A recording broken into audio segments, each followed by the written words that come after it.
town criers. Please, we need the town criers. Imagine being with someone for 18 years, okay?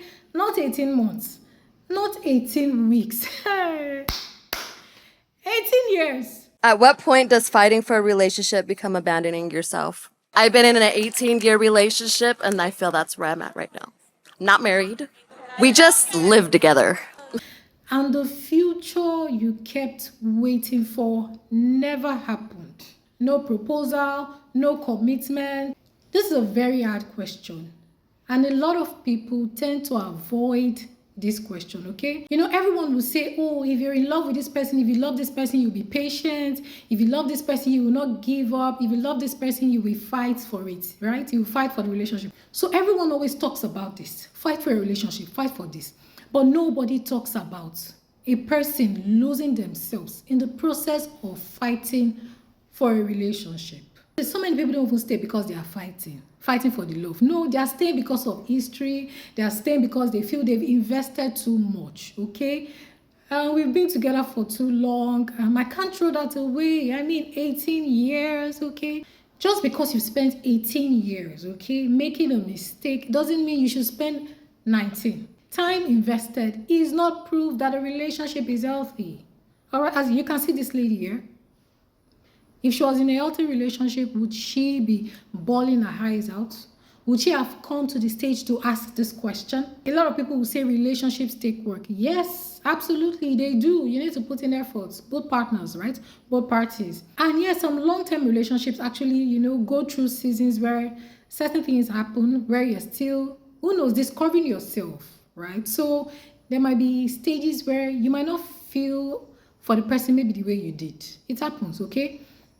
Some couples experience periods like that, okay? But there's a difference between a rough season and a permanent situationship. A season eventually changes, okay? A situation that remains the same for nearly 2 decades is something else entirely. If you've expressed your needs, if you've communicated your desires, if you've explained the marriage matters to you, if you've asked for clarity, and after all these years, nothing changes. Lady, or gentleman, because it's not always the ladies are in this situation. Some men too, because some women might be saying, oh, hold on, you know. So lady, you need to ask yourself this difficult question. It's very difficult. Ask yourself, am I just being patient, or I'm just scared to move on, okay? Fear of starting over, fear of being alone, fear that nobody else will love you. The fear of, I've come too far. We've come too far to leave. We've come too far to part ways. I have come too far to part ways, okay?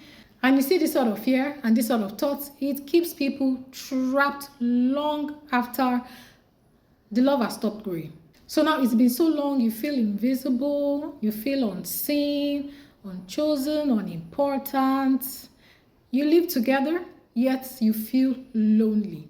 You share a home, yet no vision. Your visions don't align. You're not working together to build a family, to build something important, something for the next generation, for your children. You haven't even discussed that, okay?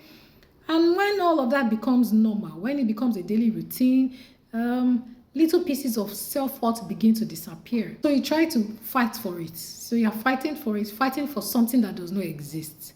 And you begin to abandon yourself because it really isn't about the other person. It's about you. You've postponed your own life, okay?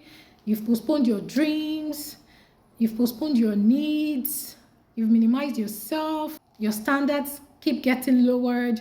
You keep on sacrificing, but you do not receive anything in return. You're carrying a future that does not exist on your shoulders, while the other person seems comfortable standing still and just being a figurehead in the home. Yes, you can compromise a little bit in relationships. Yes, that's allowed. But yourself, you should not erase yourself completely. If you have to disappear so the relationship survives, then I don't know what you're doing. So lady, the question you should be asking yourself is, does this relationship love me back? Okay, not with words, but with actions, with commitment, with effort, with intentionality. Because love without action can become a very comfortable prison, okay? And remember this.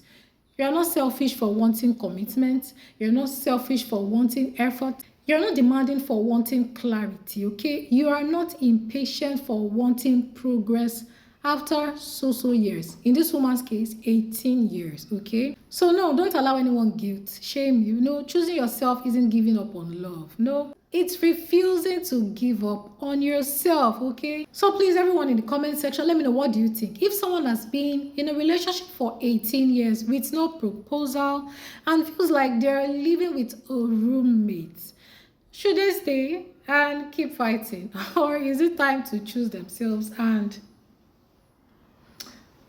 move out? Yes. Let's talk about this in the comment section. Okay, I'm your favorite internet auntie. Okay, I love you, but God loves you more. Don't forget to subscribe, like, share, tell a friend to tell a friend. I'm your best friend. Okay, join the family. You will love it here. You love me because I love you too, but God loves you more. All right, bye. And also, guess what? Don't forget to get a copy of my book, Cliche or Exousia. It will help you out, okay? You're wondering how life operates? You want to know how life works? You want to have a better grasp, understanding of how the world exists and how to navigate it? Get a copy of Cliche or Exousia, all right? Or you can get a jar of freshly made or fresh butter all the way from Nigeria. This is my own jar, okay? Get moisturized. Bye.